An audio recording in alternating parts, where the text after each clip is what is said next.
Arrest చేస్తారా?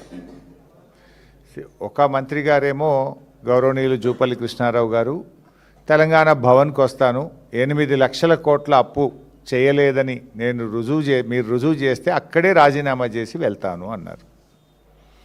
మరి భవన్కి వస్తానన్న జూపల్లి కృష్ణారావు గారు ఎందుకు భవన్కు రాలేదు? ఇక్కడ కేటీఆర్ గారు మేమిద్దరం కూడా ఆయనకు స్వాగతం తెలిపి బొకే ఇచ్చి షాలు కప్పి చర్చించడానికి కుర్చీలు వేసి వేదిక కూడా సిద్ధం చేసి పెట్టాం. కానీ ఆయన తోక ముడిచారు. నిజంగా చెప్పాలంటే జూపల్లి కృష్ణారావుకు చీము నెత్తురుంటే, ఆయనకేమన్నా పాలమూరు పౌరుషం ఉంటే తక్షణమే ఆయన రాజీనామా చేయాలి. నిన్నేమన్నాడు? 8 లక్షల కోట్ల అప్పు బీఆర్ఎస్ ప్రభుత్వం చేసింది, అది నేను చూపిస్తాను నిన్న అన్నాడు. ఇవాళ ఏమన్నాడు తెలుసా? ఆయనే 1 లక్ష కోట్లు తగ్గించి 7 లక్షల కోట్ల అప్పు చేసిందని ఇవాళ మాట్లాడిండు. నిజంగా చర్చ జరుగుంటే 3 లక్షలకో 4 లక్షలకో ఒప్పుకునేవాడు, ఇంకో 3 లక్షలు తగ్గేది చర్చ జరుగుంటే. ఆ వీడియో ఒకసారి చూద్దాం. నిన్నేమన్నాడు జూపల్లి గారు? మిగులు బడ్జెట్, ధనిక రాష్ట్రం, హైదరాబాద్ ఆదాయం ప్లస్ 8 లక్షల కోట్ల అప్పు. 8 లక్షల కోట్ల అప్పు బీఆర్ఎస్ పార్టీ అవసరపడి నేను వస్తా. నేను చెప్పింది అబద్ధమైతే నేను పొద్దున్నే రేపు స్పీకర్కు రాజీనామా ఇస్తా. సుమారుగా 7,30,000 కోట్ల అప్పు చేసి రుజువు చేస్తే, రుజువు చేయకపోతే నేను రాజీనామా చేస్తాను. నిన్న 8 లక్షల కోట్లు అన్నాడు, ఇవాళ 7 లక్షల కోట్లు అన్నాడు. 1 లక్ష కోట్లు ఆయనే తగ్గించింది కదా. మరి నువ్వు రాజీనామా చేయి ఫస్ట్. నువ్వేనో 8 లక్షల కోట్లు నేను రుజువు చేయకపోతే రాజీనామా చేస్తాను. నిన్నటికి ఇవాళటికే 1 లక్ష కోట్లు తగ్గిందా? నిజంగా చర్చ జరుగుంటే ఇంకో 3 లక్షల కోట్లు తగ్గేది. అంటే ఇలా జూపల్లి గారు ఆయనలో సబ్జెక్ట్ లేక పసలేక ఈరోజు చర్చకు రాకుండా ముఖం చాటేశారు. మేము సవాల్ వేయలేదు. ఇప్పుడు మా కేటీఆర్ గారు నిన్న ముఖ్య రేవంత్ రెడ్డికి సవాల్ వేసిండ్రు. కానీ నువ్వు ఆ సవాల్ని స్వీకరించి నేనే తెలంగాణ భవన్కి వస్తున్నాను మీరే చెప్పారు కదా జూపల్లి గారు. మరి ఎందుకు రాలేదు? వచ్చి ఉంటే తేలిపోయేది కదా. అంటే దీన్ని బట్టి ఇవాళ జూపల్లి కృష్ణారావు గారి దగ్గర విషయం లేక తోకముడిచినారు. గతంలో అసెంబ్లీలో కూడా చర్చ జరిగితే అసెంబ్లీ వేదికగా అప్పుల మీద చాలా డీటెయిల్డ్గా నేను మాట్లాడి ఆనాడు ప్రభుత్వం నోరు మూయించాం. నేను చెప్పింది తప్పైతే ఇక్కడే మాట్లాడండి భట్టి గారు అని బడ్జెట్ సమావేశాల్లో నేను సవాల్ విసిరితే కనీసం నా లెక్కలకు నా సవాల్కు శాసనసభలో చర్చకు రాకుండా ప్రభుత్వం సభను వాయిదా వేసుకొని పోయింది. ఇది ఆల్రెడీ తేలిన సబ్జెక్ట్. అంటే తమ చేతగానితనాన్ని తాము ప్రజలకు ఆ రోజు భట్టి గారు ఏమన్నారు? కాంగ్రెస్ పార్టీకి 100 ఏళ్ల చరిత్ర, డబ్బులు ఎలా సంపాదించాలో మాకు తెలుసు, ఈ గ్యారంటీలన్నీ అమలు చేసి తీరుతామని ఆ రోజు రెచ్చిపోయి భట్టి గారు ప్రజల్ని నమ్మించే ప్రయత్నం చేసినారు. బాండ్ పేపర్లు పంచి సంతకాలు పెట్టి ప్రజల్ని వంచినారు. ఇవాళ ఏమైంది అని అడిగితే ఇవాళ బీఆర్ఎస్ పార్టీ మీద నెట్టి తప్పించుకోవాలనుకుంటున్నారు. ఇప్పటికీ మేము చెప్తున్నాం, మళ్ళీ అసెంబ్లీ పెట్టండి, ఎక్కడైనా సరే దాని మీద బీఆర్ఎస్ పార్టీ చర్చించడానికి సిద్ధంగా ఉంది. ఇవాళ జూపల్లి గారు తన సవాల్ను విసిరి తానే తోక ముడిచిండు. మేము రెడీగా ఉన్నాం. కేటీఆర్ గారు still even now he's waiting here. నువ్వు విసిరింది కేటీఆర్ గారికి. ఇప్పుడు కూడా ఉదయం 10:30 నుంచి ఈ నిమిషం వరకు కూడా మేము భవన్లోనే వెయిట్ చేసినాం. నిన్నెవరు ఆపలేదే. ఇదే జూపల్లి మాట మార్చి నేను భవన్కు రాను, నేను అమరవీరుల స్తూపం దగ్గర ఉన్నా అంటే కేటీఆర్ గారు కూడా అమరవీరుల స్తూపం దగ్గరికి వెళ్ళడానికి ప్రయత్నం చేస్తే ఆయనను కూడా వెళ్ళనీయకుండా పోలీసులను అడ్డం పెట్టి ఆపినారు. అంటే దీన్ని బట్టి అర్థం కాలేదా? ఇక రెండవ పార్ట్, ముఖ్యంగా ప్రభుత్వ పాఠశాలలు గురుకుల పాఠశాల టెండర్లకు సంబంధించి 2,000 కోట్ల రూపాయల విలువ కలిగిన టెండర్లు జరిగినవి. ఇందులో అవినీతి అక్రమాలు జరిగినవి. ఇందులో తెలంగాణ బలహీన వర్గాల బిడ్డలు దళిత బిడ్డలకు అన్యాయం జరిగిందని బీఆర్ఎస్ పార్టీ ఆరోపించింది. నేను మాట్లాడాను. సీనియర్ అధికారిగా పనిచేసిన మా పార్టీ ప్రధాన కార్యదర్శి ఆర్ఎస్ ప్రవీణ్ కుమారు, గౌరవ మాజీ మంత్రివర్యులు కొప్పుల ఈశ్వర్ గారు కూడా మాట్లాడినారు.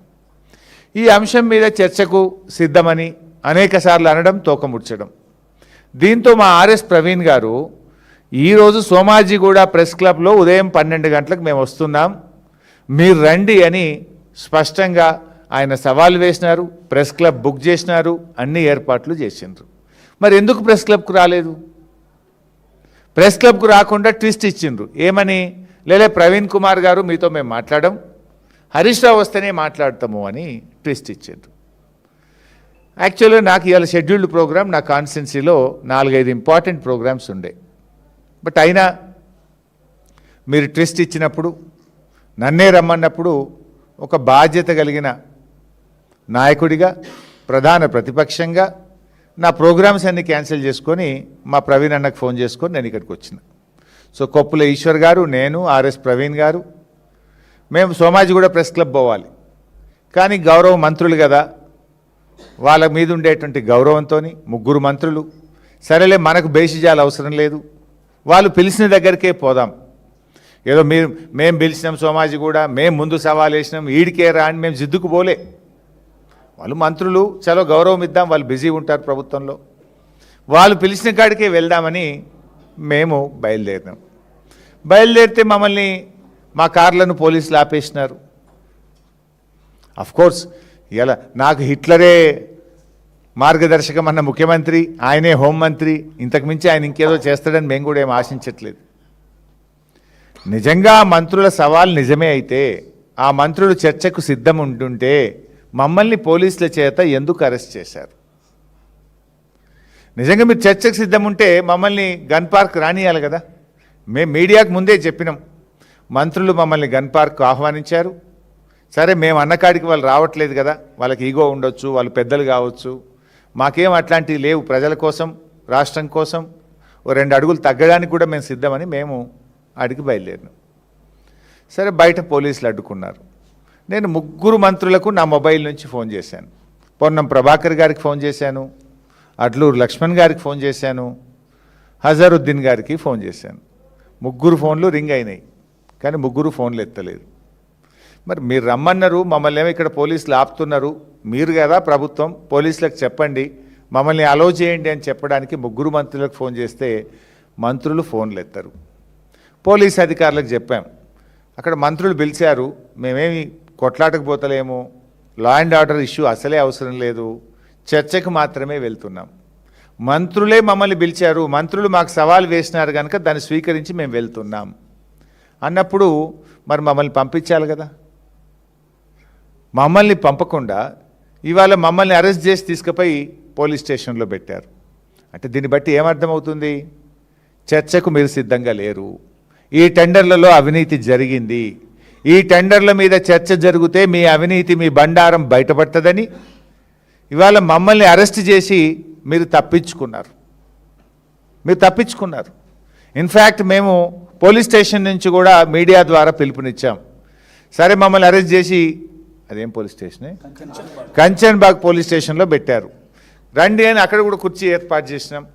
కంచన్బాగ్ పోలీస్ స్టేషన్కే చర్చకు రండి, ఇక్కడ కూడా మేము చర్చించడానికి సిద్ధం అని మేము సవాల్ విసిరినాం.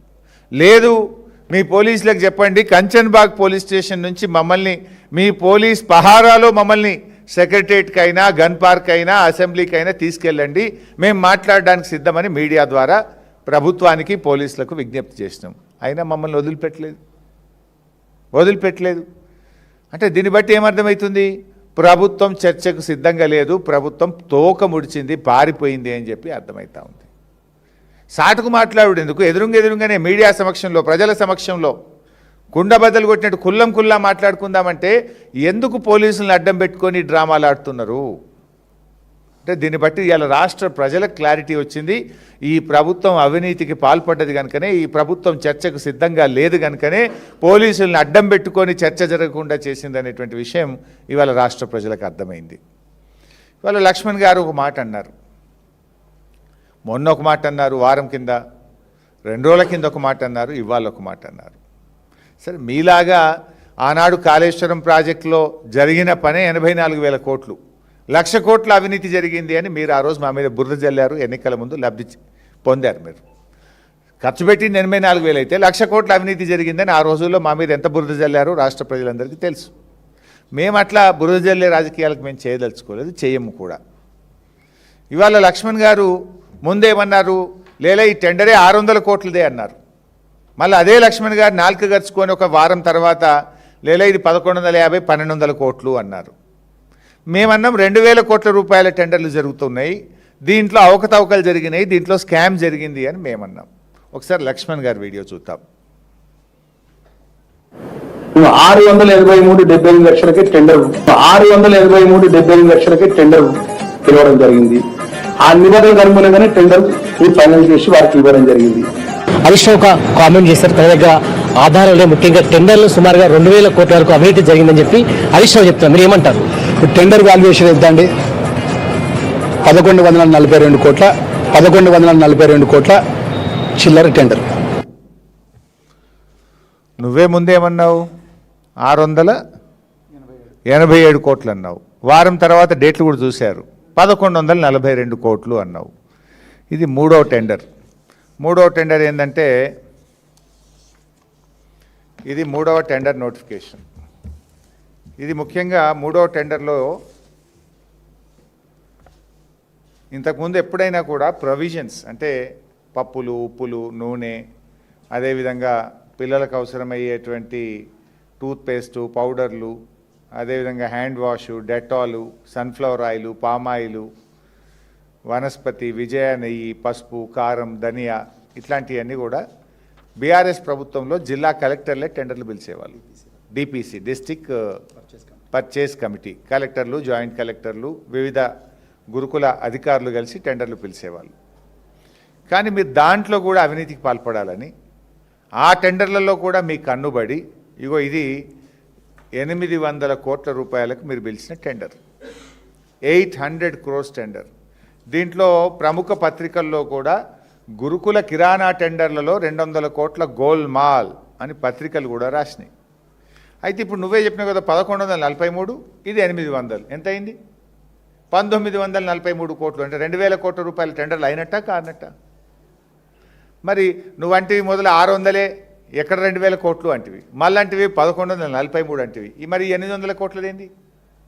ఈ టెండర్ బీఆర్ఎస్ ఈ కుంభకోణాన్ని బయటపెట్టిన తర్వాత, ప్రముఖ పత్రికల్లో వార్త వచ్చిన తర్వాత 15 రోజుల నుంచి ఈ టెండర్ను ఆపిపెట్టారు. అఫ్కోర్స్ ఈ టెండర్ తప్పని కొంతమంది కోర్టుకు పోయినారు, హైకోర్టుకు పోయినారు. గతంలో డిపిసి ద్వారా జరిగింది. కొన్ని వందల మంది ఆయా జిల్లాల్లో బతికే వాళ్ళు ఇట్లా సింగిల్ టెండర్ చేసి మా జీవనోపాధి దెబ్బతింటుంది, ఇది తప్పు అని చెప్పి కొంతమంది కోర్టుకు పోతే, నిన్న కోర్టులో కూడా రాష్ట్ర ప్రభుత్వం ఏం చెప్పిందంటే టెండర్ అంతా ఫైనల్ అయిపోయింది, everything in the final stage, ఇక రేపో మాపో మేము ఆర్డర్ ఇచ్చే టైంలో వీళ్ళు కోర్టుకు వచ్చిండ్రు అంటే, కోర్టు కూడా నేను ఏమన్నది, సరే ఈ తాప ఫైనల్ అయింది కదా, ఈసారికైతే నడిపిపోండి, మళ్ళీ చూద్దాము అని కోర్టు చెప్పింది. అంటే ఇప్పుడు రేపో ఎల్లుండో ఈ 800 కోట్ల టెండర్ అవార్డు చేస్తారు కదా. 1143 800 అంటే 1943 కోట్ల టెండరా కాదా? అంటే మంత్రులు మరి నిజంగా తెలిసి మాట్లాడుతుండ్రా, తెలియక మాట్లాడుతుండ్రా? 600 మీరే అంటారు, 1143 మీరే అంటారు, ఇప్పుడు 800 నేను చూపిస్తే 2,000 కోట్లు బరాబరే కదా. మరి మొదటి నుంచి మేము చెప్పింది ఏంది? ఈ 2,000 కోట్ల టెండర్లలో అవినీతి జరుగుతూ ఉంది. చివరికి చిన్నపిల్లలు తినే కోడిగుడ్ల మీదనో, పప్పు మీదనో, ఉప్పు మీదనో, నూనె మీదనో, నెయ్యి మీదనో గిది కూడా ఇడిచిపెట్టారా మీరు? గిన్నెలో కూడా అవినీతికి పాల్పడతారా అని చెప్పి ఆ రోజు ఈ టెండర్ల మీద మేము మాట్లాడడం జరిగింది. నిజంగా ఈ టెండర్లలో ఎట్లా అవినీతి జరిగిందో కూడా మీకు తెలుసు. అందులో ఎట్లెట్లా ఉన్నది, ఎట్లెట్లా రేట్లు పెంచిందో కూడా ఉంది. పామాయిల్లో బయట 144 రూపాయల కిలో. ఈ టెండర్లో L1గా వచ్చిన కాంట్రాక్టర్ కోట్ చేసింది 288 రూపాయలు, డబుల్. బయట 144 దొరికితే 288 రూపాయల కిలో పామాయిల్ కోట్ చేసిన ఆయన L1గా వచ్చిండు. రేపు ఆయనకు టెండర్ కట్టబెట్టబోతా ఉన్నారు. సన్ఫ్లవర్ ఆయిల్ మార్కెట్లో 165 రూపాయలు ఉంటే ఈ టెండర్లో 218 రూపాయలు కోట్ చేసిండు. ఆయనకి ఇవాళ L1గా మీరు హైకోర్టులో కూడా దాన్ని సమర్థిస్తూ వాదించినటువంటి పరిస్థితి. ఇట్లా చెప్పుకుంటూ పోతే అందులో చాలా విషయం ఉన్నాయి. గరం మసాలా బయట 500 ఉంటే 844, కారం పొడి, ఇవన్నీ రేట్లు చెప్పాలంటే నేను డీటెయిల్గా కూడా చెప్పగలుగుతా.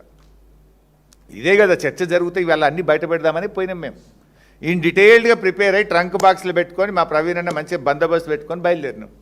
కానీ మీరు మమ్మల్ని అరెస్ట్ చేసి ఆగబట్టిండ్రు. ఇప్పుడు 2,000 కోట్లు టెండర్ క్లియర్ నేను చెప్పినా. రెండవది, అందులో ధరలు ఎట్లా double palm oil, sunflower oil ఎట్లా పెంచిండ్రో రెండో విషయం మీ దృష్టికి తెచ్చా. ఇక మూడో విషయానికి వద్దాం. మూడవది ఇక్కడ బట్టలకు సంబంధించి బీఆర్ఎస్ ప్రభుత్వం, ఆనాటి తెలంగాణ తొలి ముఖ్యమంత్రి కేసీఆర్ గారు మన రాష్ట్రంలో చేనేత కార్మికులు బతకాలి, చేనేత కార్మికులకు జీవనోపాధి దక్కాలి అని చెప్పి ఆనాడు కేసీఆర్ గారు ఒక జీవో ఇచ్చినారు. ఇచ్చి ఏం చేసిండ్రు? ఆ జీవో కేసీఆర్ గారు 2017లో జీవో నంబర్ 6 2017లో కేసీఆర్ గారు ఇచ్చారు. ఏంటి? పోలీస్ డిపార్ట్మెంట్ కానీ, స్కూల్ ఎడ్యుకేషన్ డిపార్ట్మెంట్ కానీ, గురుకుల పాఠశాలలు కానీ ఎక్కడ ఎవరికి బట్టలు అవసరం ఉన్నా మీరు టెస్కోకే ఆర్డర్లు ఇవ్వండి, సో దట్ చేనేత కార్మికులు బతకాలి. This is the decision taken by BRS government. So BRS government ఇచ్చినటువంటి ఈ జీవోతోని ఇంతకాలం వేలాది మంది చేనేత కార్మికులకు ఉపాధి దొరుకుతూ వచ్చింది. కానీ మీరేం చేసిండ్రు? కమిషన్లకు కక్కుర్తిబడి టెస్కోకు ఆర్డర్లు ఇస్తే, చేనేత కార్మికులకు ఆర్డర్లు ఇస్తే రూపాయి మీకు దొరకదని ఇదంతా సెంట్రలైజ్డ్ చేసి మీరు ఒక పిఎంయును ఏర్పాటు చేసి టెండర్లు పిలిచిండ్రు. పిఎంయుని ఏర్పాటు చేసి టెండర్లు పిలిచి అన్ని స్కూళ్ళు, ఎస్సీ, ఎస్టీ, బీసీ, మైనారిటీ, గురుకుల, మన కస్తూర్బా స్కూళ్ళు, అన్ని స్కూళ్ళకు, మోడల్ స్కూళ్ళు, అన్ని టెండర్లు ఒక దగ్గరికి పిలిచి మీరు గుజరాత్ కంపెనీకి కట్టబెట్టి కమిషన్లు కొట్టాలని చూసినారు. దాని మీద ఏం జరిగింది? ఇగో మార్చి 2026 నాడు 3 చేనేత సహకార సంఘాలు హైకోర్టును ఆశ్రయించినాయి. 3 చేనేత సహకార సంఘాలు ఇది మా హక్కు, మా ఉపాధి, మా బతుకు తెరువు, మీరు ఇట్లా టెండర్లు పిలిచి బడా కాంట్రాక్టర్లకు కట్టబెడితే మేము రోడ్ల మీద పడతాం, చేనేత కార్మికుల బతుకులు ఆగమైతాయని చెప్పి హైకోర్టుకు పోతే గౌరవనీయులు శ్రీమతి జస్టిస్ సూరపల్లి నందా గారు ఒక స్పష్టమైన ఆర్డర్ పాస్ చేసినారు. అది చదివి వినిపిస్తాను. మీరు నిజంగా చేనేత కార్మికుల మీద ప్రేమ ఉండుంటే అసలు ఇంతకాలం కొత్త విషయం ఏం కాదు. బీఆర్ఎస్ ప్రభుత్వం వాళ్ళకి ఆర్డర్లు ఇస్తూ వచ్చింది, ఆ సిస్టమ్ కొనసాగుతూ వచ్చింది. There is no complaint. Quality బాగాలేదనో, సకాలంలో అందలేదనో ప్రభుత్వానికి ఎటువంటి కంప్లైంట్స్ లేవు. మరి సడన్గా మీరు ఈ టెస్కోను, చేనేత కార్మికుల జీవితాలను రోడ్డు మీద పడేసి టెండర్లు పిలవాల్సినటువంటి పిఎంయు పెట్టి సెంట్రలైజ్డ్ టెండర్లు పిలవాల్సిన అవసరమైంది. అందులో నందా గారు చాలా స్పష్టంగా జడ్జిమెంట్ ఇచ్చారు. The writ petition is disposed of directing response number 3 to 5 అంటే commissioner BC welfare, SC welfare, tribal welfare ఆయా శాఖల అధికారులకు డైరెక్షన్ ఇచ్చింది. ఏమని ఇచ్చింది? Seeking implementation of GO number 1 in its true spirit and to protect the employment of thousands of handloom weavers in the state in accordance to law within a period of 2 weeks from the date of receipt of copy of this order. అంటే వేల మంది చేనేత కార్మికుల జీవితాలను దృష్టిలో పెట్టుకొని ఇవాళ వాళ్ళకు మీరు ఆర్డర్లు ఇవ్వండి. అయితే మా జీవోని ఈ ప్రభుత్వం వచ్చినాక జీవో నంబర్ 1 అని అదే జీవో మీద అదే రూల్స్తోని మళ్ళా కాంగ్రెస్ ప్రభుత్వం జీవో ఇచ్చింది చేనేత కార్మికులకు ఇవ్వాలి. ఆ జీవోను ఫాలో కండి. వేలాది మంది చేనేత కార్మికుల జీవితాలతో ఆడుకోకండి. వాళ్ళకు మీరు వెంటనే ఈ హైకోర్టు ఆర్డర్ అందిన 2 నెలల్లోగా నిర్ణయం తీసుకోండి అని చెప్పి శ్రీమతి నందా గారు మన రాష్ట్ర సర్వోన్నత న్యాయస్థానం జడ్జి గారు ఇచ్చినటువంటి ఆర్డర్. ఆ తర్వాత ఇంప్లిమెంట్ కాకపోతే మళ్ళీ ఇంకొక society Veeranjaneya handloom weaver society వీళ్ళు కూడా హైకోర్టుకు పోయారు. హైకోర్టుకు పోతే జస్టిస్ అనిల్ కుమార్ జూకంటి గారు వారు ఇంకొక ఆర్డర్ పాస్ చేసినారు. వారైతే ఇంకా కొంచెం గట్టిగా, అంటే ఇందులో జస్టిస్ అనిల్ కుమార్ జూకంటి గారు దృష్టికి వెళ్ళినటువంటి వీరాంజనేయ హ్యాండ్లూమ్ సొసైటీ ఏమని వెళ్ళిందంటే, ఆల్రెడీ వీరాంజనేయ హ్యాండ్లూమ్ సొసైటీకి ఆర్డర్ ఇచ్చిండ్రు, అడ్వాన్స్ కూడా ఇచ్చిండ్రు, వాళ్ళు బట్ట తీసుకొని పనులు స్టార్ట్ చేసిండ్రు. నడిమిట్లకు పోయినాక లేలే మీ ఆర్డర్ క్యాన్సిల్, ఇప్పుడు మేమంతా సెంట్రలైజ్డ్ టెండర్లు పిలుస్తున్నాం, నీకు ఇచ్చిన పైసలు కూడా వాపస్ కట్టు అని చెప్పి వీళ్ళకు ఇచ్చిన ఆర్డర్లను రద్దు చేసిండ్రు. దాంతో వాళ్ళు హైకోర్టుకు పోయినరు. ఏం చెప్పిండ్రో హైకోర్టు కూడా ఇప్పుడు మనం చూద్దాం. పారా నెంబర్ 4 ఇందులో ఏమంటున్నారంటే, it is imperative that all the departments mandatory procure from Telangana State Handloom Weaver Cooperative Society Limited as it ensures continuous employment opportunities for the weavers. దీంట్లోనే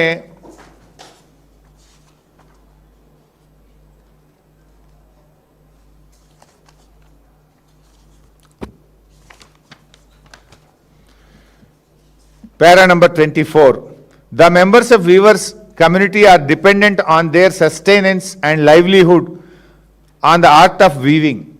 GO number 1 is a promise by the state of Telangana to the cooperative societies of weaver communities, providing an umbrella of protection for their livelihood and sustenance, which reinforces the purport of fundamental right. And cheptu, it is pertinent to take note of this letter dated 31/3/2026. ఏంటిది 31/3/2026 అంటే ఇందాక నేను చెప్పిందే 31/3/2026 నాడు ఇచ్చిన ఆర్డర్ను cancel చేసిండ్రు వీళ్ళు. ఇచ్చిన ఆర్డర్ను క్యాన్సిల్ చేసి మీరు ఇచ్చిన డబ్బులు వాపస్ కట్టండి, మీ ఆర్డర్ క్యాన్సిల్ చేస్తున్నాము అంటే హైకోర్టు ఏం చెప్పింది పారా 25లో, it is pertinent to take note of the letter dated 31/3/26.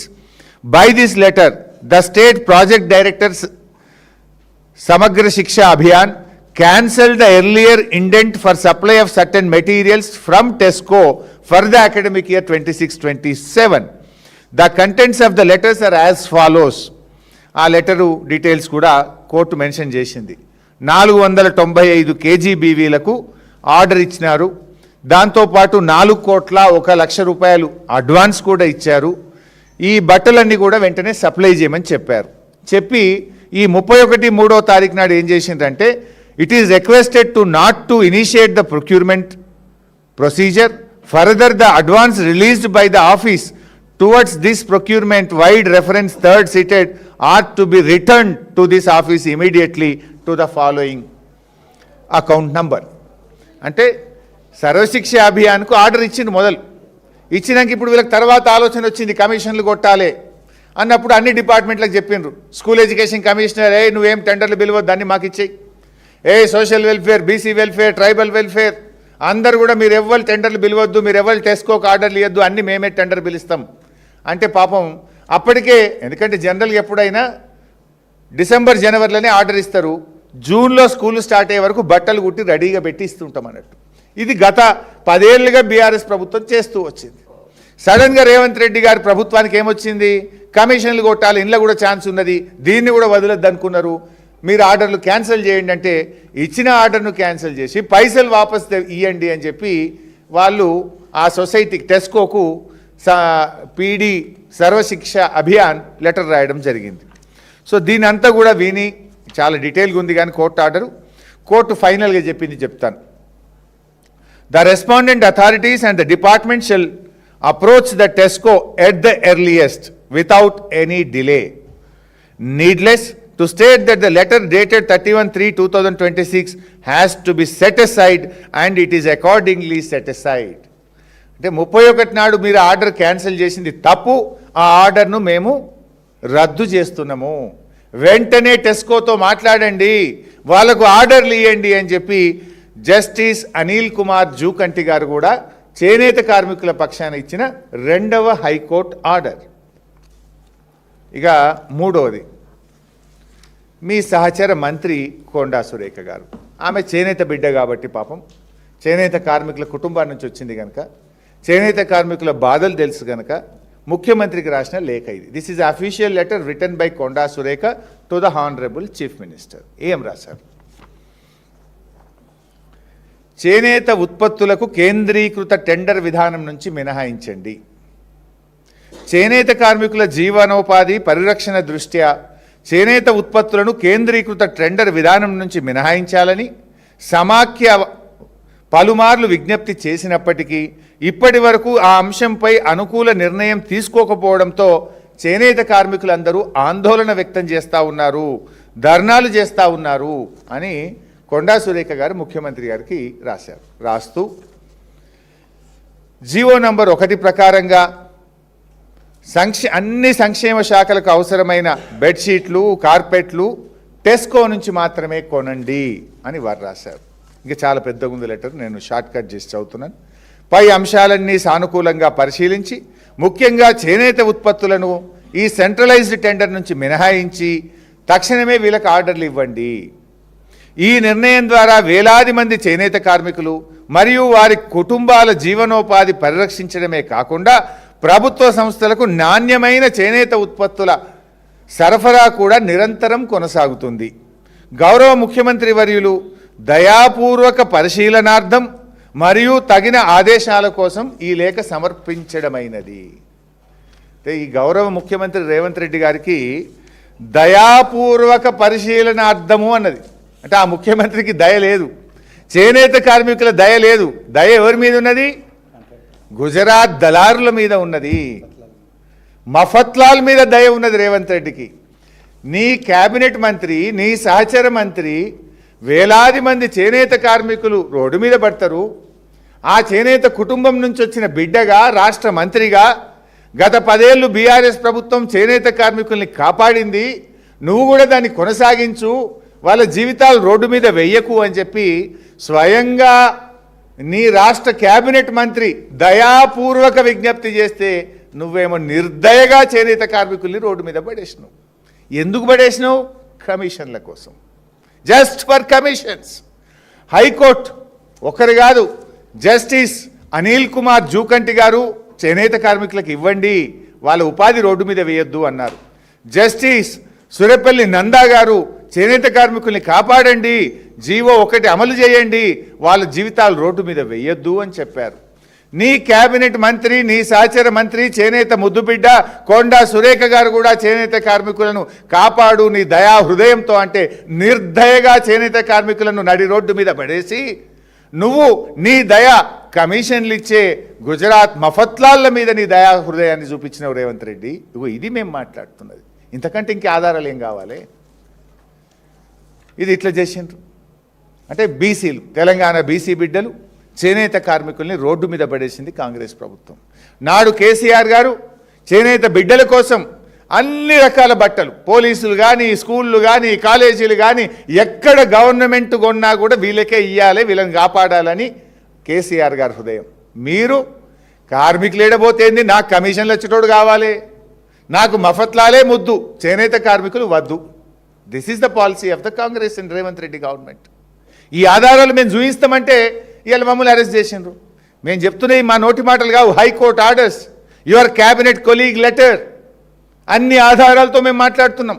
జీవోలు ఉన్నాయి. ఆనాడు కేసీఆర్ గారు హ్యాండ్లూమ్స్కు చేనేత కార్మికులకే ఇవ్వాలని జీవోలు కూడా మేము పెట్టుకున్న జీవోలు కూడా పట్టుకొని మేము ఇవాళ పోవడానికి ప్రిపేర్ అయితే ఇవాళ మమ్మల్ని అరెస్ట్ చేసి మా గొంతు నొక్కే ప్రయత్నం చేసిండ్రు. ఇదేమో బీసీ బిడ్డలు, ఇక దళిత బిడ్డలు.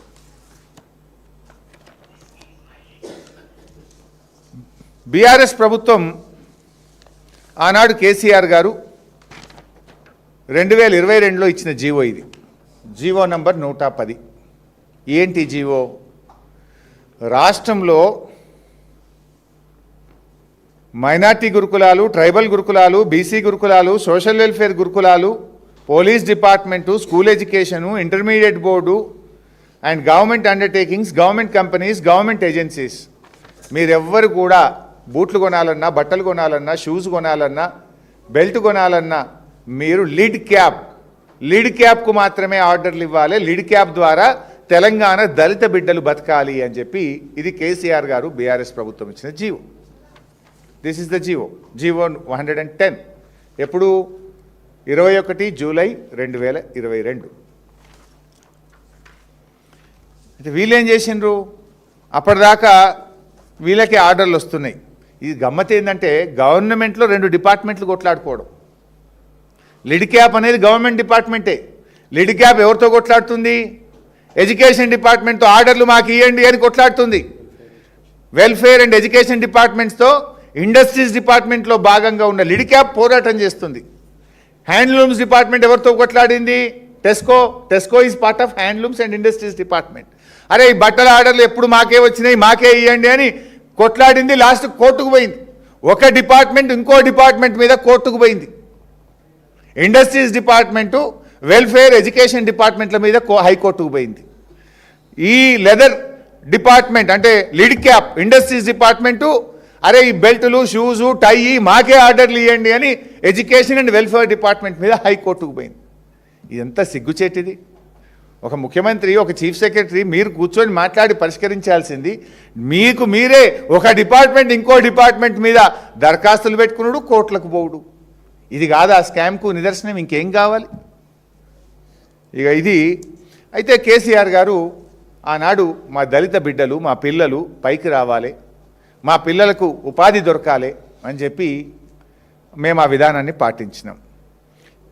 ఇప్పుడు అది సేమ్ కంటిన్యూ అయింది. ఈ సంవత్సరం వీళ్ళకి ఒక మైండ్లో ఆలోచన వచ్చింది, కమిషన్ కమిషన్ కమిషన్. ఈ లిడ్ క్యాప్కి ఇస్తే దళిత బిడ్డలు కమిషన్లు ఇయ్యరు కదా. లిడ్ క్యాప్ అంటే గవర్నమెంట్ అండర్టేకింగ్. మన తెలంగాణ బిడ్డలు దళిత బిడ్డలు వేలాది మంది బతకాలనే, ఇంత వేలాది మంది దగ్గర కమిషన్ కొట్టేస్తుందా?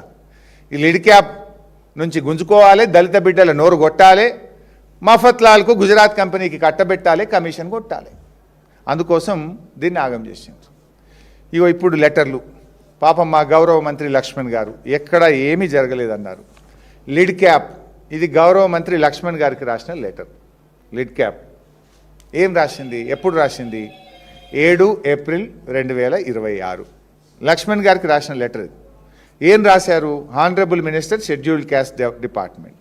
రెఫరెన్స్ ఏంది? జీవో 110 2022 కేసీఆర్ గారు ఇచ్చిన జీవో. ఏం రాశారు? ఈ జీవోలో ఇట్లా ఈ ఆర్డర్లన్నీ మాకే ఇవ్వాలని ఉంది. అదేవిధంగా గతంలో మాకు ఇట్లా ఇన్ని ఆర్డర్లు ఇచ్చిండ్రు, ఇవన్నీ మేము సక్సెస్ఫుల్గా కంప్లీట్ చేసినామని ఒక్కొక్క ఇయర్ 2024లో ఎంత, 21లో ఎంత, 20లో ఎంత, 19లో ఎంత, ఏమేమి ఆర్డర్లు వచ్చినాయి, మేము ఎంత సక్సెస్ఫుల్గా కంప్లీట్ చేసినాము, ఇవన్నీ చేసినాము, మేము సప్లై చేసినాము, ఎక్కడ కంప్లైంట్ లేదు, బాగా చేసినాము. లాస్ట్కి ఏమంటారు లెటర్లో 3వ పేజీలో? Therefore in view of the above the honourable minister is kindly requested to help lid cap for getting the order for supply of school bags, shoes, socks, tie, belt for the academic year 2026-27 directly in accordance with GO number 110 Industries and Commerce Department without going for tenders. ఒక department ఇంకో డిపార్ట్మెంట్కి ఎవరికి రాసింది? గౌరవ లక్ష్మణ్ గారికి రాసింది. లక్ష్మణ్ గారు కూడా మాకు ఆయన అంటే చాలా గౌరవం. మొదటిసారి ఆయన జడ్పీ చైర్మన్ అయినప్పుడు నేనే ఇన్ఛార్జిగా ఉండి లక్ష్మణ్ గారిని జడ్పీ చైర్మన్ చేయడానికి బీఆర్ఎస్ పార్టీ సపోర్ట్ చేస్తే, కేసీఆర్ గారు ఆదేశిస్తే నేను దగ్గరుండి ఆయన జడ్పీ చైర్మన్ కూడా నేనే చేసిన అంటే పార్టీ బాధ్యత విధి నిర్వర్తించిన. ఆ లక్ష్మణ్ గారు నిజంగా ఒక దళిత బిడ్డగా వీళ్ళు ఏమడిగినరు? అరే గుజరాత్లోనికో మఫత్లాల్ గారికి ఇయ్యకుండ్రి, అరే మేము బతుకుతాము, దళిత బిడ్డలము, ఇది గతంలో మాకు ఇచ్చిండ్రు, మేము బాగా చేసినాము, మాకే ఇయ్యండి అని చెప్పి గౌరవ లక్ష్మణ్ గారికి రాసిన లేఖ. అట్లే శ్రీధర్ బాబు గారికి కూడా రాసిన, ఇండస్ట్రీస్ డిపార్ట్మెంట్ కదా, మా మంత్రి అంటే మా మంత్రి మీన్స్ లిడ్ క్యాప్ మంత్రి. అయ్యా నువ్వన్నా పట్టించుకో, జర వాళ్ళకి చెప్పు, నువ్వు మన మంత్రివి, నువ్వు మరి ఆ పక్క మంత్రితో మాట్లాడు, ఆ పక్క డిపార్ట్మెంట్తో మాట్లాడు, ఈ ఆర్డర్లు గత 8-10 ఏళ్ళకెళ్ళి మేమే చేస్తున్నాం, మాకే ఇప్పింది అని. ఇది ఇండస్ట్రీస్ మినిస్టర్ గారికి 16 ఏప్రిల్ 2026 నాడు రాసిన లెటరు. ఈ లెటర్ సారాంశం మీ అందరికీ ఇస్తాను. పరిశ్రమల మంత్రిని కూడా వేడుకున్నారు దళిత బిడ్డలు. తర్వాత ఇంతటితో కాకుండా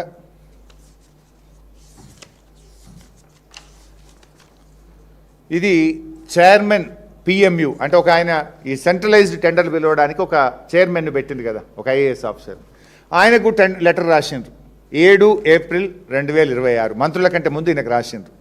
ఇట్లా మాకు ఒక జీవో ఉంది, మాకు ప్రొటెక్షన్ ఉంది, ఇది మా బతుకుదెరువు, మా స్వయం ఉపాధి, గత ప్రభుత్వం మాకు జీవో ఇచ్చింది, మీరు ఈ టెండర్లలో పెట్టకుండ్రి దీన్ని, ఇది తెలంగాణ దళిత బిడ్డల నోరు కొట్టకుండ్రి అని చెప్పి ఆ పిఎంయు చైర్మన్కు 7 ఏప్రిల్ 2026 నాడు రాసిండ్రు. అదేవిధంగా మన రాష్ట్ర ప్రభుత్వ ప్రధాన కార్యదర్శి చీఫ్ సెక్రటరీ గారికి 16/4/2026 నాడు మన చీఫ్ సెక్రటరీ గారికి రాసిండ్రు, మన గవర్నమెంట్ జీవోను మీరే ఉల్లంఘిస్తున్నారు, ప్రభుత్వం ఒక జీవో ఇచ్చింది, టెండర్లకు పోవద్దు, ఇది దళిత బిడ్డలకు తెలంగాణ బిడ్డలకు లిడ్ క్యాప్ ద్వారా ఇవ్వాలి అని రాష్ట్ర ప్రభుత్వం జీవో ఇచ్చింది. ఆ జీవోను తొంగలో దొక్కి దళిత బిడ్డల నోరు కొట్టి ఈ టెండర్లను పిలుస్తున్నారు, ఇది తప్పు, మీ జీవోను మీరే ఉల్లంఘిస్తున్నారు, ఈ జీవో ప్రకారంగా ఈ టెండర్లు పిలవడం తప్పు, మమ్మల్ని కాపాడండి, మా దళిత బిడ్డల హక్కులు కాపాడండి అని చెప్పి ఇది చీఫ్ సెక్రటరీ గారికి ఇచ్చిన లెటరు. కింద చీఫ్ సెక్రటరీ గారికి ఆ జీవో కాపీ కూడా పెట్టి ఈ జీవో ప్రకారంగా మా హక్కులు కాపాడండి అని చీఫ్ సెక్రటరీకి రాసినారు. అంటే పిఎంయు చైర్మన్కు రాసిండ్రు, చీఫ్ సెక్రటరీకి రాసిండ్రు, ఎస్సీ సంక్షేమ మంత్రి గారికి రాసిండ్రు, అదేవిధంగా ఇండస్ట్రీస్ మంత్రి గారికి కూడా రాసి నువ్వు మా మంత్రిగా మా హక్కులు కాపాడు, మా జీవో ప్రకారంగా మాకు ఈ పనులు కల్పించి దళిత బిడ్డల ఉపాధిని కాపాడు అని చెప్పి రాసినారు. నా దళిత మంత్రి పట్టించుకోలే, నా పరిశ్రమల మంత్రి పట్టించుకోలే, నా చీఫ్ సెక్రటరీ పట్టించుకోలే, చివరికి ఆయన పిఎంయు చైర్మన్ గారు పట్టించుకోలేదు. ఎందుకంటే పైనుంచి ఆదేశాలు ఉన్నాయి కదా, కమిషన్ పైనుంచి ఆదేశాలు ఉన్నాయి కనుక ఈ దళిత బిడ్డల రోదన అరణ్య రోదనగా మారిపోయింది. వీళ్ళ గోస పట్టించుకోకపోతే దిక్కులేక పాపం రాష్ట్ర సర్వోన్నత న్యాయస్థానం హైకోర్టుకు పోయినరు. హ్యాండ్లూమ్స్ బిడ్డలు పోయినరు, దళిత బిడ్డలు కూడా హైకోర్టుకు పోయినరు. ఈ దళిత బిడ్డలకు హైకోర్టుకు పోతే జస్టిస్ రేణుకా యారా హైకోర్టు జడ్జి గారు ఆ దళిత బిడ్డల పక్షాన వాళ్ళ హక్కులు కాపాడండి అని రాష్ట్ర ప్రభుత్వానికి డైరెక్షన్ ఇచ్చింది. రాష్ట్ర ప్రభుత్వానికి మొట్టికాయలేసింది. అరే ఆ దళిత బిడ్డలను నోరు కొట్టకుండ్రి, ఆ దళిత బిడ్డలకు చట్టం ఉన్నది, వాళ్ళకు ఒక జీవో ఇచ్చిండ్రు, ఆ జీవో ప్రకారంగా ఈ టెండర్లు వాళ్ళకే దక్కాలి అని చెప్పి హైకోర్టు మొట్టికాయలేసి చెప్పింది. సరే అప్పుడు హైకోర్టు మొట్టికాయలేస్తే ఇక లేట్ అయింది, ఇప్పటికే ఇక మీరు ఇప్పుడు ఏడ చేస్తారు, ఇప్పుడు మీకు టెండర్లు అందయ్యాను 10% ఇచ్చి 90% గుజరాత్తో కట్టుబెట్టారు. ఇక హైకోర్టు ఆర్డర్ ఉంది కనుక హైకోర్టుకు పోతే 10% ఇచ్చిండ్రు, 90% కమిషన్లు ఇచ్చే గుజరాత్ కంపెనీకి కట్టబెట్టిండ్రు. మా దళిత బిడ్డలకు 90% నోరు కొట్టిండ్రు. ఇది హైకోర్టు ఆర్డర్. ఇప్పుడు అంటారు మా ఎస్సీ మంత్రి గారు అవకతవకలు జరగనే లేదు. నువ్వు మంచిగా పనిచేస్తే వాళ్ళు హైకోర్టుకి ఎందుకు పోతారు? నీకు దరఖాస్తు పెట్టిరి, చీఫ్ సెక్రటరీకి దరఖాస్తు పెట్టిరి, పరిశ్రమల మంత్రికి పెట్టిరి, మీరెవరు పట్టించుకోకపోతే చివరికి సర్వోన్నత న్యాయస్థానానికి శరణు అని పోతే హైకోర్టు పాపం వారికి రక్షణ కల్పిస్తే ఆ 10% ఆర్డర్లు వచ్చినాయి. మీరు అంత మంచోళ్ళు అయితే తప్పే చేయకపోతే ఈ టెండర్లు ఎందుకు, వాళ్ళు హైకోర్టుకు పోవడం ఎందుకు, దళిత బిడ్డల్ని ఎందుకు ఇంత గోసబుచ్చుకున్నారు అని మేము అడుగుతా ఉన్నాం. వీళ్ళు చెప్పుడేమున్నది, ఇది చేవెళ్ళ ఎస్సీ ఎస్టీ డిక్లరేషన్ చెప్పుడైతే గొప్పగా ఉంటుంది. ఈ చేవెళ్ళ ఎస్సీ ఎస్టీ డిక్లరేషన్లు ఏమన్నారంటే ప్రభుత్వ ప్రొక్యూర్మెంటు మరియు అన్ని కాంట్రాక్ట్లలో ఎస్సీలకు 18%, ఎస్టీలకు 12% రిజర్వేషన్లు కల్పిస్తాం. మరి చేసిందేంది, ఉన్న రిజర్వేషన్ కూడా కొట్టింది. ప్రొక్యూర్మెంట్ అంటే ప్రొక్యూర్మెంటే కదా ఇది, education department procurement, welfare department procurement, గురుకుల విద్యాలయాల ప్రొక్యూర్మెంట్ ఆఫ్ క్లాత్ కానీ, షూస్ కానీ, టై కానీ, బెల్ట్ కానీ, ప్రొక్యూర్మెంట్లో మేము రిజర్వేషన్ ఇస్తాము అని చెప్పింది మీరు. ఇది ఒక్క దాంట్లో చెప్పలే, అన్ని టెండర్లలో ఇస్తాం, అన్నిట్లలో ఇస్తాం. కేసీఆర్ గారు వైన్ షాపుల్లో 15% రిజర్వేషన్ ఇచ్చిండ్రు, మేము 25% ఇస్తాం, మేము పెంచుతాం అని మీరే కదా చెప్పింది. చేసింది ఏమున్నది? చేసింది ఏంటంటే ఉన్నది ఊడగొట్టిండ్రు. కేసీఆర్ గారు దళిత బిడ్డలకు ఇచ్చిన రక్షణను ఉన్నది ఊడగొట్టి ఆ దళిత బిడ్డల్ని రోడ్డు మీద పడేసింది ఈనాటి కాంగ్రెస్ ప్రభుత్వం. మీ ఎస్సీ ఎస్టీ డిక్లరేషన్ ఏమైంది? కాకెత్తుకపోయిందా, మర్చిపోయినరా, కాపీ పంపిమంటారా, చదువుకుంటారా? డిక్లరేషన్లో చెప్పింది ఏంది, మీరు ఇలా చేస్తున్నది ఏంటి? బీసీలకు 42% అని మోసం, దళితులకు మోసం. ఇలా బీసీలకు ఏమైంది? ఇలా పాపం ఉన్న హ్యాండ్లూమ్ వీవర్స్కు కేసీఆర్ గారు ఇచ్చిన రక్షణ తొలగించి రోడ్డు మీద పడేస్తే వాళ్ళు శరణు అని హైకోర్టుకు పోవాల్సిన పరిస్థితి. ఇప్పుడు బీఆర్ఎస్ ప్రభుత్వం ఆనాడు కేసీఆర్ గారు ఎవరు అడగలే, కానీ వారు ఎస్సీ ఎస్టీలకు వైన్ షాపుల్లో రిజర్వేషన్ కల్పించారు. 4 రూపాయలు సంపాదించుకోవాలి, వాళ్ళు ఎదగాలి అని చెప్పి. ఆనాడు ఆరోగ్య శాఖ మంత్రిగా డైట్ కాంట్రాక్టుల్లో, శానిటేషన్ కాంట్రాక్టుల్లో కేసీఆర్ గారి ఆదేశాలతో నేను ఎస్సీ ఎస్టీలకు ఆ రోజు రిజర్వేషన్ ఇచ్చాను. నేను ఇరిగేషన్ మినిస్టర్గా ఉన్నప్పుడు కూడా టెండర్లలో ₹1,00,00,000 లోపు దాంట్లో ఈఎండి ఉండొద్దు, వీళ్ళకు ఎస్సీ ఎస్టీలకు ఖచ్చితంగా టెండర్లలో కూడా అవకాశం ఇవ్వాలని ఆ రోజు మేము జీవో ఇచ్చాం. మేమేమో రక్షణలు ఇస్తే మీది కపట ప్రేమ, మొసలి కన్నీరు. దళితుల మీద మీది మొసలి కన్నీరు. ఉన్న రక్షణలు తొలగించి దళిత బిడ్డలను, బీసీ బిడ్డలను రోడ్డు మీద వేసిండ్రు. దేనికోసం వేసిండ్రు? Commission, just for the sake of commission. So ఈరోజు మేము అంటున్నది, ఇంత స్పష్టంగా అవినీతి జరిగితే, ఇన్ని ఆధారాలతో మేము రెడీగా ఉంటే చర్చించడానికి ఎందుకు వెనుకకు పోతా ఉన్నారు మీరు? చర్చలో వెనుకకు పోవాల్సిన అవసరం ఏంది అని మేము అడుగుతా ఉన్నాం. ఇందులో మాకు మా బాధ, మా తపన, మా కన్సర్న్ ఒక్కటే, పాపం దళిత బిడ్డలు ఆగమవుతున్నారు, పాపం చేనేత కార్మికుల జీవితాలు ఆగమవుతున్నాయి. ఇన్ఫ్యాక్ట్ కొండా సురేఖ గారు ఈ లెటర్లో ఇంకా చాలా విషయాలు రాశారు. చేనేత కార్మికుల జీవితాలు ఎట్లెట్లా ఈ ప్రభుత్వం ఆగం చేసిందో రాసిండ్రు. వీళ్ళు ఏం రాసిందంటే 7 నెలలుగా టెస్కో సంస్థ చెల్లింపులు అందక సహకార సంఘాలు తీవ్ర ఆర్థిక ఇబ్బందులకు లోనవుతున్నారు.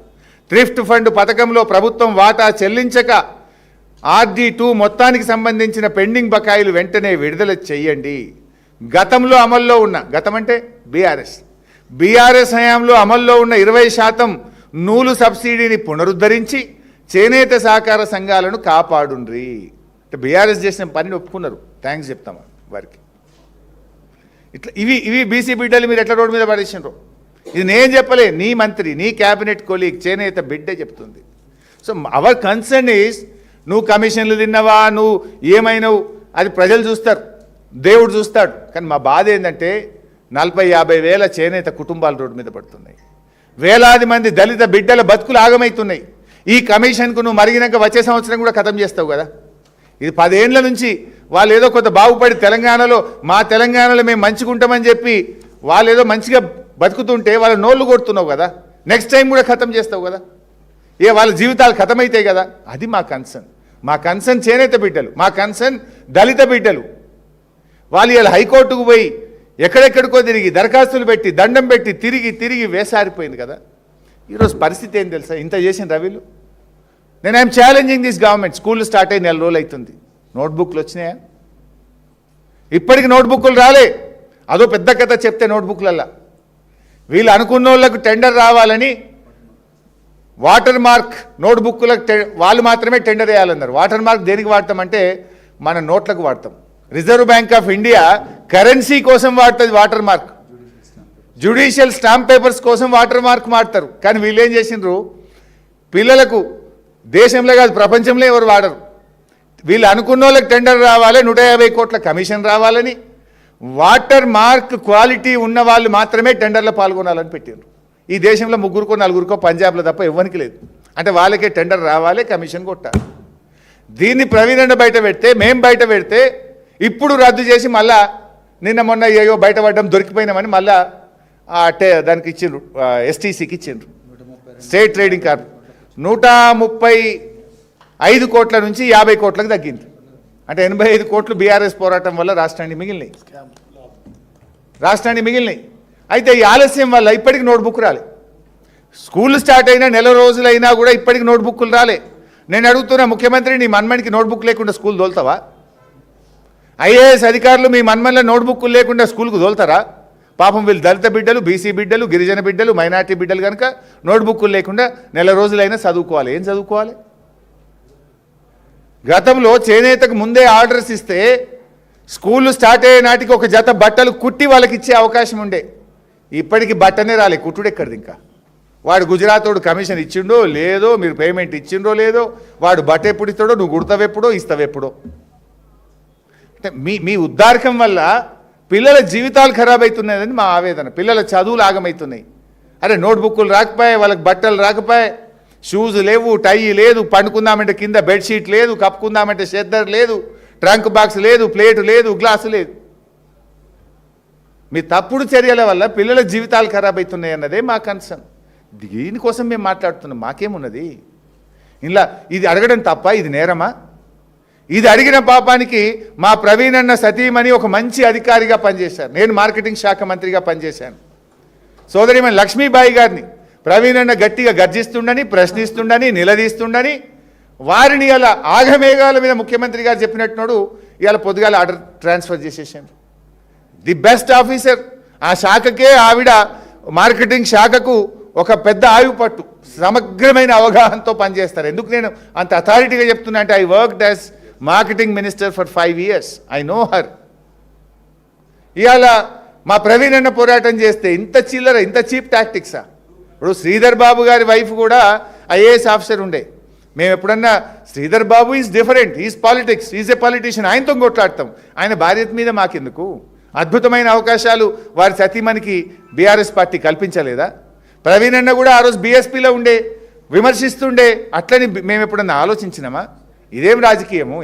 ఇంత దివాలాకోరు రాజకీయం అవసరమా అని నేను అడుగుతా ఉన్నా. అంటే ప్రశ్నించే గొంతుల మీద పగబడతారా?